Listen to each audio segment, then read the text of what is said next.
This gold is wasted here. I will never need to work again. I will be rich beyond imagination. Ola, a 22-year-old recent graduate, had just received his NYSC posting.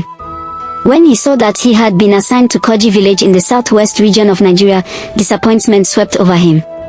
He had expected to serve in a city, not a remote village. The thought of living in an area with poor network, bad roads, and limited shelter made him uneasy. He considered asking his father to use his influence to change the posting, but his father refused. Sitting in their living room, Ola argued about the difficulty of living in a place so different from the life he knew. His father remained calm, insisting that it was time he faced real challenges and gained new experiences. His mother added that life wasn't always about comfort, encouraging him to see the situation as an opportunity to learn and grow. Still, Ola was reluctant. His idea of fun involved clubs, game centers, and spas, not cultural immersion or rural living. But eventually, with no other choice, he accepted the posting to Koji Village. His friends organized a farewell party at an upscale club the night before he left, a final taste of the city life he loved. The next morning, dressed casually, he stepped into the living room where his parents were waiting. Their house help had already taken care of his luggage.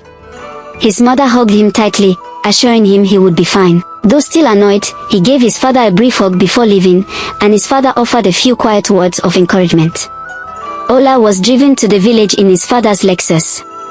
During the several hours journey, he listened to Afrobeat music and watched the scenery change through the car window. As they neared the village, the road turned from rough to worse. Eventually, the car got stuck in the mud. Both Ola and the driver tried to push it free, but the engine refused to start. While the driver worked on the car, Ola wandered off in frustration, holding his phone up in the air, hoping to find network. The sense of isolation began to sink in. Before long, a young man approached him. He introduced himself as Godwin and mentioned that he was also newly posted to Koji. Ola felt a little relief at seeing someone in the same situation. When Ola asked about finding a mechanic, Godwin explained that they would need to go further into the village. Offering to help with the luggage, Godwin led the way. As they walked, Ola asked how he was coping without city comfort. Godwin shared that it had been tough at first, but he was adjusting. He mentioned that the villagers were deeply rooted in tradition and expected visitors to respect their tradition. They do worship a river goddess, Godwin said, and Ola rolled his eyes. It all sounded like superstition to him. As they reached the village, the reality of his new environment became clear. The houses were made of mud bricks with wooden doors and windows. Farmers walked by with tools slung over their shoulders, returning home from the fields. Women were in their backyards processing cassava, goats and hens roamed freely, blending with the sounds of children laughing and playing barefoot in the dirt. Despite the cheerful environment, Ola could not help but feel out of place. These children, barefoot and carefree, were far from the privileged life he had known. He silently thanked his stars for growing up in a city, surrounded by luxury. When they reached their destination, Ola was dismayed to learn he would be sharing a small, basic room with Godwin. Hoping for better, he asked if there was a hotel nearby. Godwin shook his head and explained that there were no hotels in the village. The room they would share was modest and sparsely furnished. There was no fan, television, or wardrobe, none of the comforts he was used to. As he glanced around, Ola knew city life would be sorely missed. Just as he began settling in, his phone rang, but the network cut out before he could answer. Godwin noticed his frustration and offered quiet reassurance. Ola nodded. Complaining would not change anything, it was time to adjust. As the day wore on, Ola unpacked his belongings and chatted with Godwin. They discovered common ground in their love for football and social events. That evening, as the heat inside became unbearable, they stepped out for fresh air. While exploring the backyard, Ola's eyes landed on a young woman pounding yam. Her movements were rhythmic, strong, and focused. Godwin noticed his gaze. "That is Kadija, our landlord's daughter," he said. Ola watched in quiet admiration, then took a step forward and greeted her with a smile and a soft "good evening." Kadija looked up briefly, returned the greeting with a polite nod and continued pounding. Something about her presence was both powerful and calming. Godwin explained that Kadija had been chosen to perform an annual village ritual in honor of the river goddess, a tradition reserved for virgins.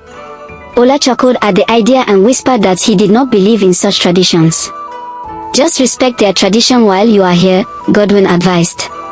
Moments later, Kadija's parents joined them outside. Ola and Godwin greeted them respectfully. While Kadija's mother moved toward the kitchen to assist Kadija, her father brought out a keg of palm wine and cups, and they all drank and laughed together. The warmth and hospitality touched Ola deeply. They ate dinner like one big family, and for the first time since his arrival, he felt a sense of belonging. Yet, even as he enjoyed their company, his thoughts kept drifting to Kadija. Monday morning arrived with the soft glow of sunrise. Ola and Godwin rose early and joined a long line at the village borehole. Men, women, and children waited patiently with buckets. As Ola stood among them, he could not understand why a whole community had to rely on just one water source. He thought about the absence of government support and even questioned why their revered water goddess had not made things better. Eventually, they fetched their water and returned home. After bathing in the wooden stall behind the house, they dressed and shared a quick breakfast of cereal before heading to the construction site. There, they met the engineers and bricklayers working on a warehouse for the village. Ola and Godwin assisted the workers, gaining new experiences and contributing to the community's development. In the afternoon, Kadija's mother served them a hearty, delicious meal. Though village life was far removed from his city lifestyle, Ola found joy in its simplicity, especially the home-cooked meals. They rested afterwards.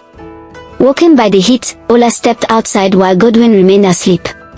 In the backyard, he found Kadija reading a primary school textbook. They greeted each other and sat together. As they spoke, Ola learned that she held a Nigeria certificate in education and had returned to the village to help children learn. She shared her dream of earning a degree but explained how financial difficulties had stalled her ambitions. Ola admired her determination and praised her beauty, making her smile. When she asked how he was adjusting to the village, Ola admitted that it was challenging. He missed certain comforts and was frustrated about the poor network, which had left him disconnected from his family. Suddenly, Kadija stood up, her eyes gleaming. She told Ola to follow her. Curious, he did. They walked through a path surrounded by tall trees and soft forest sounds. Then, as they reached the riverbank, Ola's phone buzzed with message notifications. He stared at it in disbelief. Kadija explained that she had known about the network spot before her own phone had broken.